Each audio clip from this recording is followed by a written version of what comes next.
your brain cannot make itself understand that you're not seeing two objects. You're seeing one object twice, right?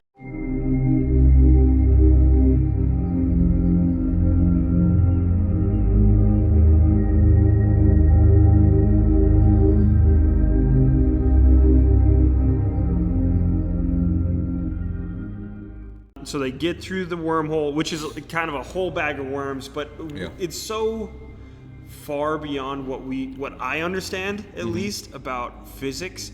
I understand the whole like three-dimensional hole thing, which I can kind of visualize that, but at the same time, we've never actually observed, and I use the royal we, an actual wormhole. It's in the math. Like, mathematically it works. There's a theoretical thing called the Albuquerque drive, which... but that's like a warp drive. But it's the same idea.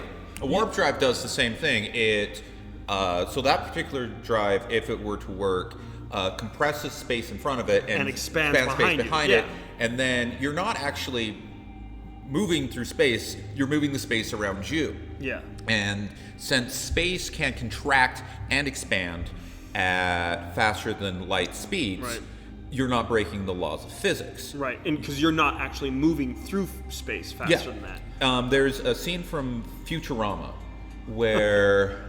It's a good show. I love Futurama. And I thought this was a joke at first, but then it's the actual math. So in Futurama, they have this ship and it goes through and breaks laws of physics. And in one episode, the professor has a clone of himself, and the clone's like, "You're dumb. Your spaceship shouldn't work. It breaks the laws of physics." And then at the very end, he gets hit in the head. And he goes, "I understand how it works now. We're not actually moving. We're moving. Space is moving around us." And I was like, "Nothing is impossible. I understand how the engines work now. It came to me in a dream. The engines don't move the ship at all. The ship stays where it is, and the engines move the universe around it." That's a complete load. Nothing's a complete load. Not if you can imagine it. That's what being a scientist is all about, right, Professor? And I was like, "That's funny, but that's actually how it would work." Yeah. But if you were to take,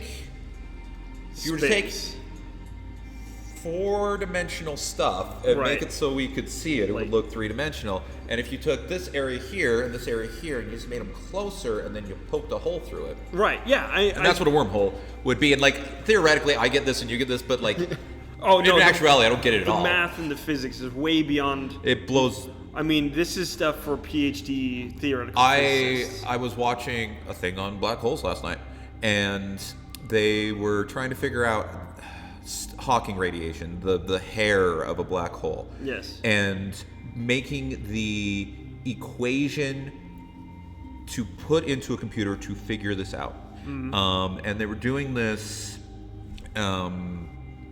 with Stephen Hawking, and then they were still working on this when Hawking died.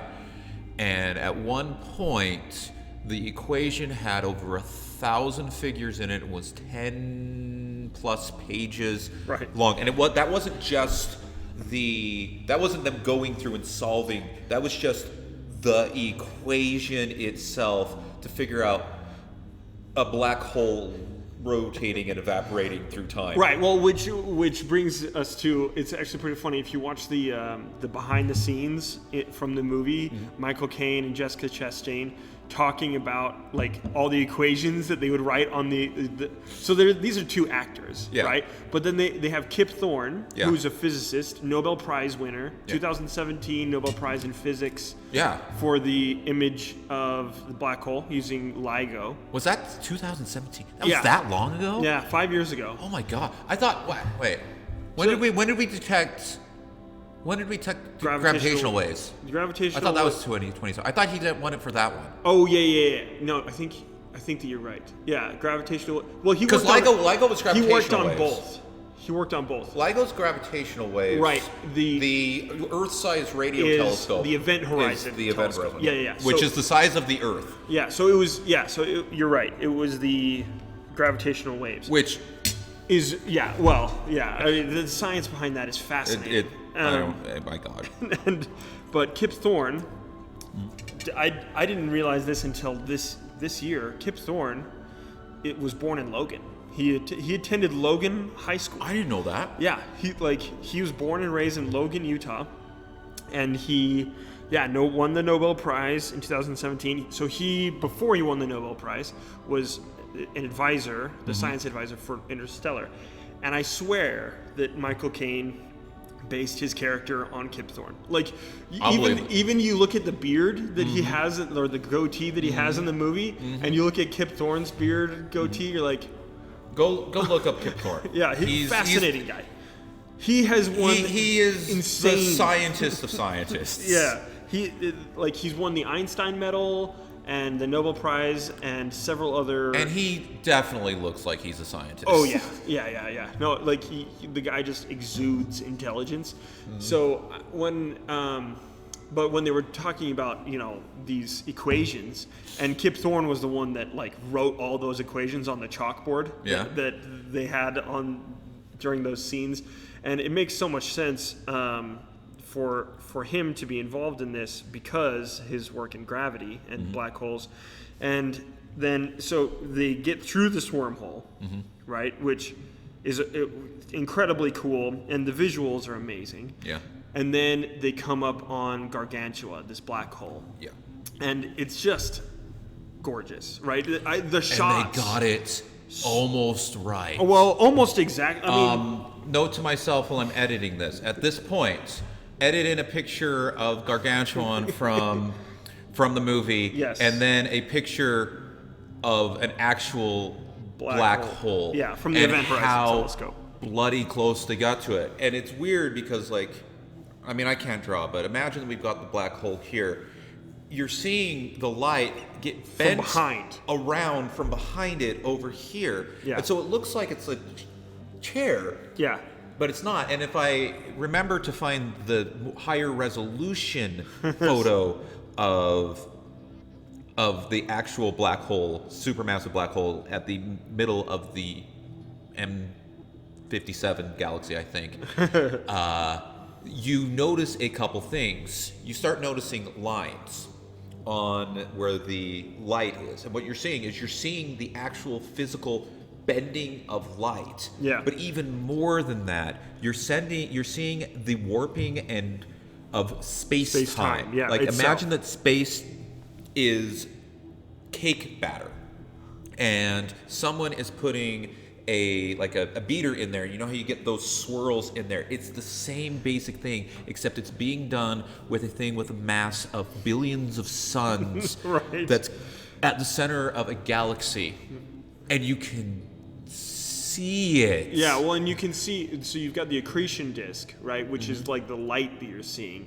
and but you're seeing the accretion disk surround the black hole because you're seeing the backside of it. Yeah, you're seeing that light itself curve. Bent, yeah, which for us, we always experience things in straight lines of light because, I mean, there is some gravitational lensing for smaller objects like the Earth, but it's so minuscule, small. Right? And one day we need to figure out the math on whether or not Thor's hammer would do gravitational lensing. We tried to do that in Science and Sci-Fi, and it got too complicated. And I was if it's made out of a neutron star, which is like 300 billion elephants worth of mass. Right? According to Neil deGrasse Tyson. Which it would be a lot, but I mean, I don't know if the lensing would be significant. Enough to really measure. The sun barely has enough to to really notice. Gravitational lensing, for those of you who are still watching, is this really cool phenomenon. Garrett will be watching. Yeah, Angel, Garrett. And so let's say that my fist here is the sun. Yeah. And light is coming at us. Now, light, like everything else in the universe, follows the curvature of space-time. Yep. And what is going on with gravity is you're warping space-time. So like imagine that you have a piece of fabric and you throw something in the middle of it and it bends it. That's what's going on, kind of. And so light comes and it follows that. But light is going absurdly fast. And so it's like if you're running really fast and you can jump over a hole, right? But it's not a great analogy, your but trajectory just changes. Your trajectory doesn't change enough to go like this. So the light comes and it bends a little bit, but it's not enough. But if you have enough gravity and it bends it enough, then you can bend the light. And so you can see a thing behind a star if the gravity's right, because we'll take it, the light essentially splits, and it will go off in two directions, and you see two pictures of it. If you look at the James Webb Telescope pictures, there are a number of galaxies that look like mirrored, and they're also stretched. Yes. And on every single one of those, there's a big freaking gravity thing in front of it called another galaxy. Or a cluster of galaxies. Yes. With the massive 400 trillion suns. Yeah, it's just stupid. And it's taking the light from those things, and they're actually behind it, and you can see it multiple times. I tried to explain this to my wife, and she looked at me like, "What are you talking about? Like, is this not the coolest thing you have ever seen?" Well, what's so cool is like it looks, because we're so used to seeing things in straight lines. Your brain cannot make itself understand that you're not seeing two objects. You're seeing one object twice, right? Two places on opposite sides, because the light is bending around. Bent around a big freaking thingy. Right, which is crazy. And so a Schwarzschild black hole is a non-spinning black hole, and we've understood relatively well how gravitational lensing. I thought all black holes actually spun. So I thought they all had rotational energy. Yes, so Schwarzschild black holes are theoretical. Okay. And they're mostly just for like simplifying the math. It's the spherical egg in a vacuum of black holes physics. Yes, exactly. And so with the Kerr black holes, which are spinning black holes or rapidly spinning black holes. Yeah. So the paper that was actually published from the research done by the people on Interstellar is called Gravitational Lensing by Spinning Black Holes in Astrophysics and in the movie Interstellar.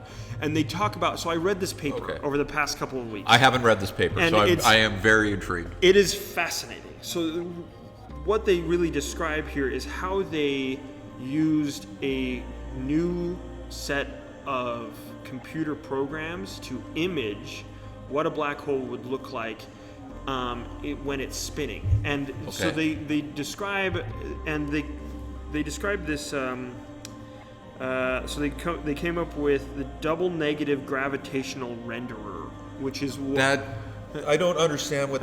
I don't even understand the terminology there. Right. Well, I think the double negative is just the name of the like the firm that did the CGI. So I think so it's not like, I was like, that's not like a mathematical thing. Right. And so in this paper, what's fascinating is they go through like how it's been done in the past and the understanding that we already have had. And they go through, gravitational lensing as we just described it is relatively straightforward. Yeah. Quote unquote. Right? Relatively straightforward. But then they start talking about how the spin of the black hole starts to affect, because as you mentioned with the batter, you can see the warping, and it's going with the rotation of the black hole. Yeah, so if you look closely at the pictures from Interstellar, you'll notice that the black hole is actually not, or the black part of the black hole, the event horizon, is not spherical or circular. Yeah.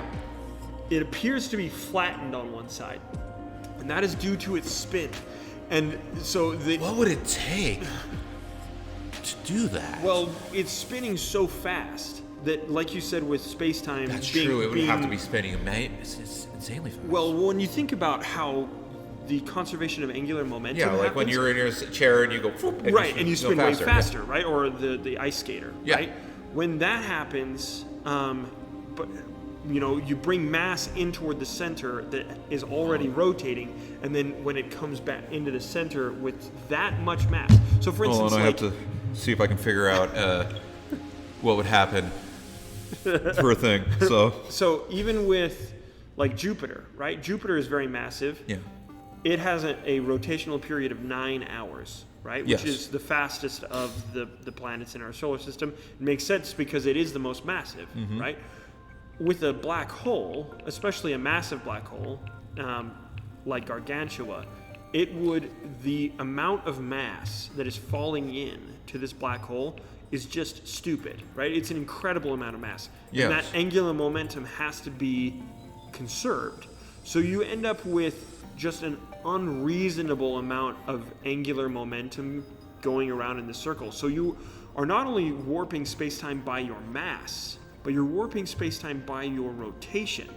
And so What are you? I'm pointing- figuring out how the angular rotation of the Earth, if it were to be the size of a golf ball, essentially. Right. Okay. Yeah. How fast it would go. Which, if you were to take the Earth and compress all the matter down to about the size of a golf ball, that's what you have to compress it down to, which is physically impossible to get a black hole. To get a black hole. Right. So this would be the angular momentum of the Earth if it were a black hole. Right. It would surpass the Schwarzschild radius, which is the minimum size to make a black hole depending on any mass. Right. Yes. So this paper was really fascinating, and how they simulated different ways. What's the angular velocity of the equator? Of the equator. How many miles per kilometers per hour? Kilometers per hour, it's 1.4 thousand. So 1,400. 1,400 kilometers an hour. Holy shnikes. Yo, how fast is it? The angular momentum of the mass of the Earth at a 5-centimeter radius at a velocity of 1,400 kilometers per hour is hundreds, thousands, millions, billions, trillions, quadrillions, quintillions, 116.12 septillion kilograms per meters per second. It's a lot. That's a lot. Yeah, and in fact, it's so much that, again, you get this warping of space-time in the direction of its spin.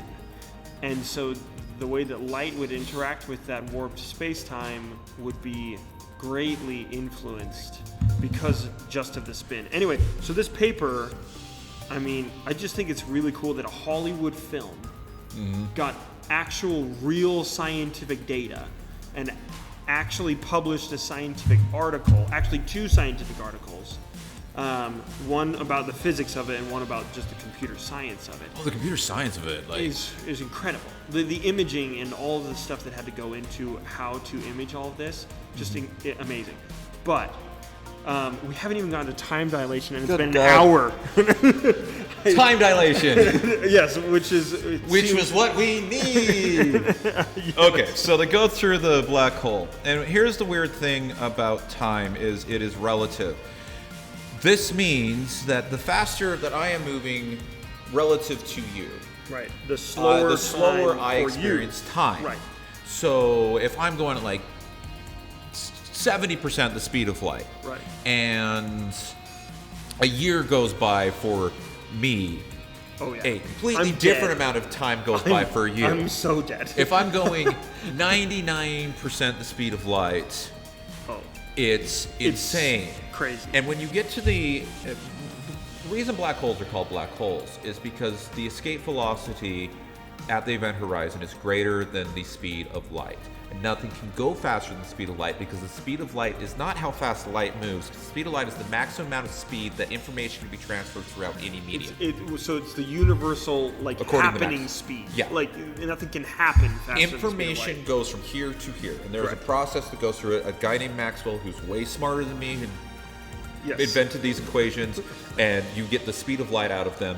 I don't know how, but that's what happens. And you can figure that out, and when we think of the speed of light, it's the speed of light through the vacuum, but if you're going through water, the speed of light through water is actually slower than it is, and that's why it bends, than it is in other things. But if the escape velocity, the gravity, is greater than the speed of light, then it can't get out. And if it can't get out, nothing can get except for Hawking radiation. Except for Hawking radiation, which is a different thing. That breaks the universe a little Virtual particles popping into existence and annihilating each other, but if one gets pulled into the black hole, then the other one has nothing to annihilate. Quantum entanglement! It's absolutely bonkers. One day we'll talk about quantum entanglement because we'll have to figure out how teleporters work, and I will not understand one word of what I say. Well, the Nobel Prize in Physics that was awarded just 3 days ago, 2022, is about quantum entangled particles. Oh, I didn't know that it... Yeah, so I haven't been paying attention. I'm going to be reading the papers that they published on it. All right, you read them and then explain them to me. All right, I'll try. Because quantum entanglement breaks me. Well, Anyway, so things can't get out. Yes. Including information, which means that any information in a black hole is stuck there forever. Right. This is a problem if you want to learn anything about an actual black hole and the singularity within it. Or, with time dilation, in order to orbit a black hole, you have to be going a significant portion of the speed of light. So your time would be vastly stretched. So the closer you get to a gravitational body up in space, the faster you have to go in order to not get sucked into it. So you can calculate how far away a thing is from its star by how fast it's going in the gravity of that star. So the reason that the Earth is going the speed that it is going at the distance it's going is because that is the speed at which we find that balance. Right, and why the International Space Station goes around the Earth every 90 minutes, whereas geostationary satellites take 24 hours. Yes. Right? They're farther out, which is really weird because their actual true relative velocity. And if you want to get really confused, if you try to make GPS work with Newtonian physics, in about 20 minutes, all of your coordinates will be off. Like several kilometers. And by the time you get to the next day, the entire system doesn't work because those satellites are experiencing time at a different speed than us. Yeah, and it's just enough to annoy everything. Yeah. And we are experiencing time at a different rate than Jupiter a little bit. Unless you're on Jupiter, in which is going to be different again for different reasons. You're not going to be on Jupiter for very long. You're going to be dead. So if we on Earth were, if the sun turned into a black hole, and we're right here, nothing would change except we'd all die from the lack of heat. Yeah. But gravitationally, we wouldn't really move. Right. We'd stay in about the same place. We continue to orbit. Because the gravity is exactly the same. But let's say that I am now so close that I'm within the radius of what the sun would be. And I am now traveling at 99% the speed of light. Or if you want a thing that's, oh no, my battery's running low. Edit goes right here. So let's say you're traveling, you're within this, you're going, the gravitational force or your angular velocity is like 99% the speed of light. Right. You are going to experience time in a completely different thing, and this is exponential. Right. So if you are going 90% the speed of light, then I can pull out the calculator. Well, but I mean, irrespective of the exact numbers, we know that time would be very different. And when I explain this to people, especially students, I think that it's difficult for them to conceptualize that it's not just like I'm aging faster than you or you're aging slower. Like we are experiencing your watch ticks slower. Yes, at a different different rate, which is absolutely insane because we're just so used to experiencing the exact same time no matter where we are, what we're doing. And so it's such a big part of this movie because Coop leaves and, by the time by the time they're on the other side of the wormhole. Oh, we just lost feed.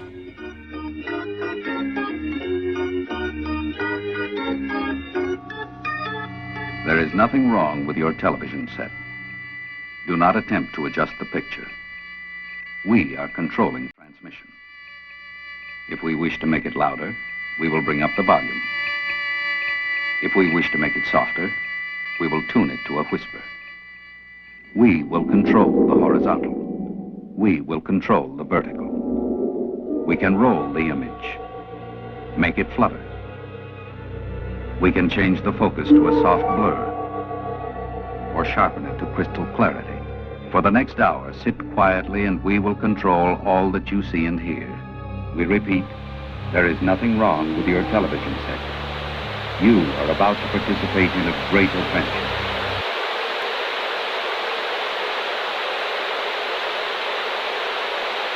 Clever edit to right back at this point. We didn't totally lose battery power and we need to talk faster.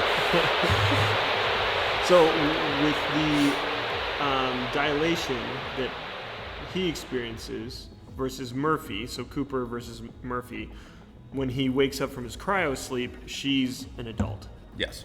Or no, they go to the first planet, and she's 2 years older at that point. Yeah. The time difference wouldn't be measurable. measurable. Like it would be measurable, but it wouldn't be significant on a human scale. Right. It's when they come back from the planet, Miller's planet, which we haven't even talked about. So there's a planet, and they're going to this planet. And the planet's orbiting the black hole very close. Very, very close. And quick calculation says that for every hour, 1 year. 7 years. 7 years. Every hour, about 7 years will pass. Yeah. Which it means it's going above 99% the speed of light, according to the math that I did, which could be wrong. Yeah. It's not inconceivable. No, it's not inconceivable. But anyway, it's an absurd. It's going so fast. It's a number that they remind us of multiple times. 1 hour for 7 years, right? So it's 7 years per hour. Yes. And they get down on the planet, and there's this ticking, right, which is 1.25 seconds. And Hans Zimmer, who we haven't mentioned, just blows this away. I absolutely adore the score. The score is amazing. The 1.25 seconds, if you do that math, is equal to 1 Earth day if it's 7 years per hour. So every tick is a day on Earth, which is terrifying. But then it's even more terrifying because they're like, oh, look at the mountains over there, and then they realize that those are not mountains, those are waves. The size of mountains. Yeah, you have and they're the gravity. in water that's 2 feet deep. Right, and so the gravity of Gargantua has made just these insane sloshing tides on this planet. And it's so fascinating because they land on Miller's planet and they're like, oh, it seems like a good place to be. She's still transmitting, this. Yeah, because she's only been there for an hour. Yeah, and they get there, essentially, for that time, they get there right after her ship is destroyed, right? But they get there, an hour later, according to that time, but it's been 10 years. 10 years. They have had time to be on Earth for 10 years. Yeah. To travel for 2 years. It's actually been 12 years. Yeah. But she would have gotten to that planet 10 years, according to our time. Right.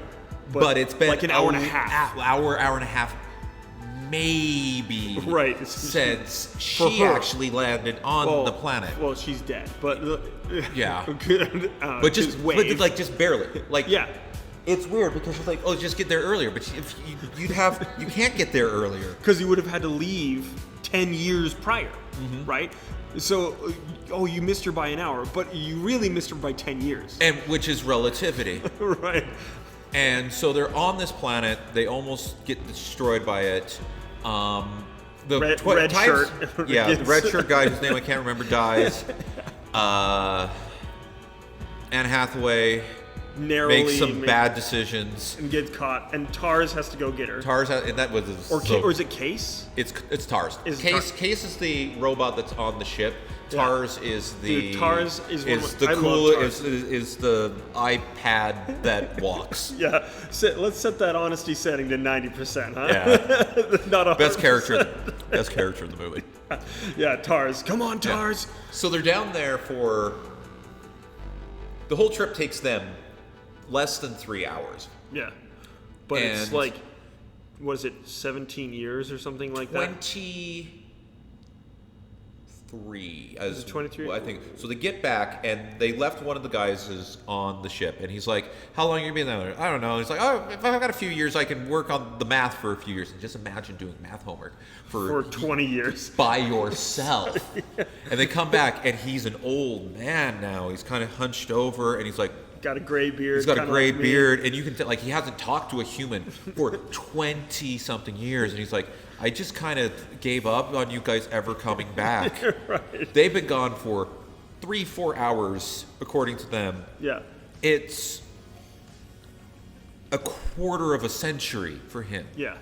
And for the people back on Earth. Yeah. Right? So Murphy is now an adult, played by Jessica Chastain, who's fantastic. Oh, my God. They get back, and they have messages from their families. Yes. For 23 years. Yeah, so the Cooper watches his children grow up. Have children. Yeah, lose children. Lose children. Yeah, Murph is mad at him the entire time. and only doesn't send him a single message until Yeah. she's an adult. Yeah, which is like the next scene in the movie. Yeah, right. And she has been roped into this project as well. She's essentially taken. Is it Amelia Brand? Is that her? Amelia is Anne Hathaway. Anne Hathaway's character, yeah. So essentially, Murph takes Amelia's spot as Dr. Brand's assistant protege, yeah, and she's working on gravity now. And so they've been trying to solve this equation together for decades. 10 years previous, Michael Caine has been working on. I don't remember any of the names of the actual characters. Yeah, Kip Thorne. Kip Thorne has been working on it for Interstellar. a decade before that. And they can't get it, and now he's dying. Yeah. And his last thing he tells her is that he lied. Yeah, and they can't solve the problem of gravity unless they have data that is unattainable, like you mentioned, from the information of a singularity. Black hole, yeah, which you can't get because nothing can get out of a black hole. Right, or can it? right.